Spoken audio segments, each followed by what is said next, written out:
Hi guys, Bill the Appraiser here with another episode of All About Appraisals. Topic of the day is numbers. I think the title of the video is going to be numbers, question mark, what numbers? Real estate transactions are fraught, as they say, with numbers. Um, Goodness gracious, I won't even get started on the real estate side. I'll just limit myself to the appraisal side. But even in the appraisal, you've got lots of numbers. You've got the lot size of the home, whether it's in square feet or whether it's acres. You've got the age of the home and the comparables. You've got the square footage of the home above grade and below grade. Most of what I'm talking about are the numbers for the transaction itself, the property. A lot of times a pre-listing appraisal is done. Either an agent or the homeowners think, wow, we're not really sure what a price is. Let's go ahead and get an appraisal done and see where it lands, which is not a bad way to do it at all. And I do a lot of that. And of course, 9 times out of 10, once they get the appraisal, they say, oh, well, we're not going to sell it for that. And so they jack that number up some more. But I explain to people that, appraisals are by definition historic.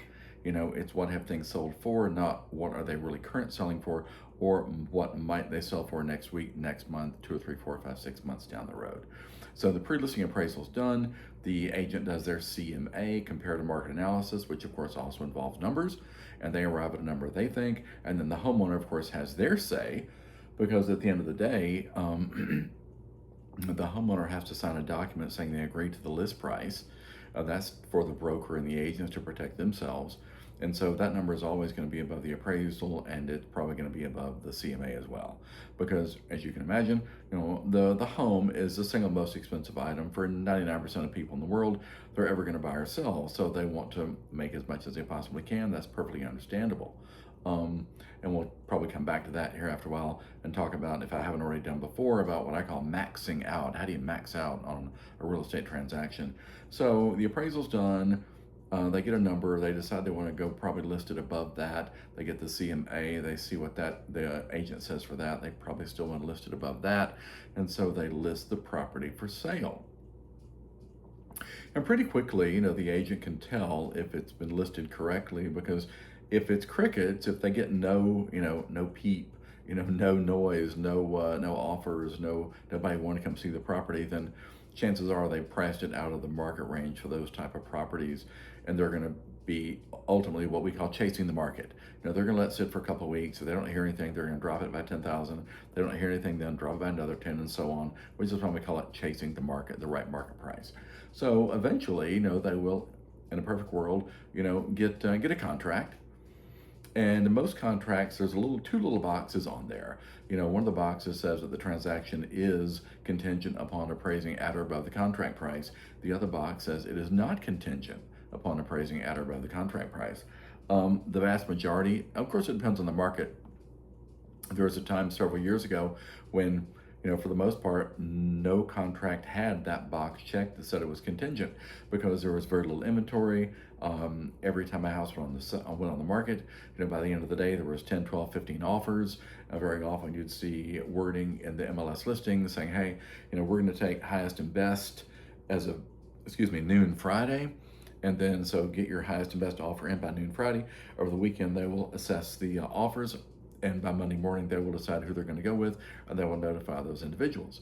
And so, for the sake of argument, let's say that it's listed, for $450. They get a contract at $425, and then let's say, again, for the sake of argument, it appraises at $400. Well, again, back to numbers. Most people know, or maybe they don't, that banks lend on the lesser amount, the contract or the appraisal. And so if it's listed for $450, they have a contract at $425, it appraises at $400, the bank is only going to lend on $400. So very often that can create an issue in the transaction, because more often than not, the buyer wanted to finance as much as they possibly could. If it appraises for less than the contract price, there's a scenario there. There's only 2 or 3 options. Again, back to contracted $425, appraises for $400. The 2 easier solutions are the seller just says, okay, I'll sell it to you for the appraised price. Great, everything works out, they move forward. Or the buyer says, gosh, I just gotta have this property. I'll bring an extra $25,000 to closing to close that gap between the contract and the appraisal, and then everything again moves forward. Because the bank lends on the lesser amount, but that's fine because the buyers can make up the difference. Or in the other situation, the seller had just said, I'll just come down, and meet you at the appraised value, and so then everything's right with the world. On occasion there is a thing that's called a reconsideration of value. Potentially neither party wants to really budge. The seller says, wow, I just know it's worth the 4.25. The buyer maybe says, wow, and I'm still willing to pay the 4.25, but I don't want to pay that if it's not worth it. So then the parties, pool their resources, so to speak, as far as intellectual resources. They pull together either information that the appraiser did not have and or potential comparable sales that the appraiser did not consider, and they give this information to the appraiser in the hopes that the appraiser will reconsider their value, hence the name, reconsideration of value, or ROV for those on the inside.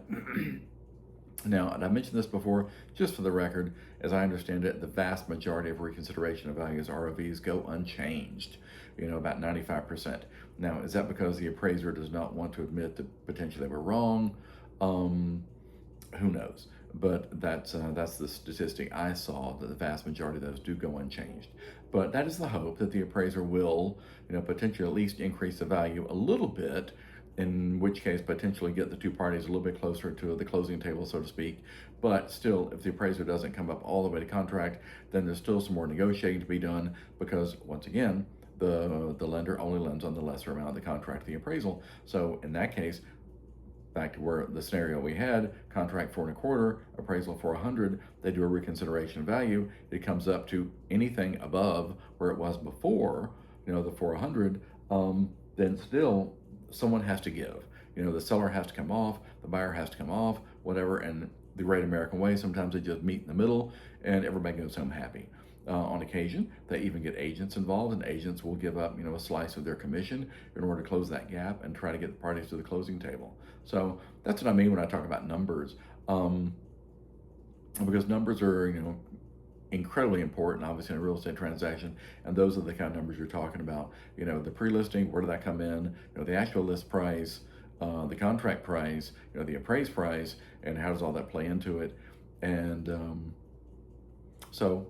Love for you to hit like and subscribe. Any questions, feel free to shoot those in the comments. Any ideas for a future video, some part of this concept, this idea here that I didn't necessarily cover, let me know. I'll cover that on a second video. We'll call it Numbers Part 2. And anyway, would love for you to hit like and subscribe. Appreciate that. It helps the algorithm. And I will see you on the next video. Thank you so much for watching. Have yourself a great day.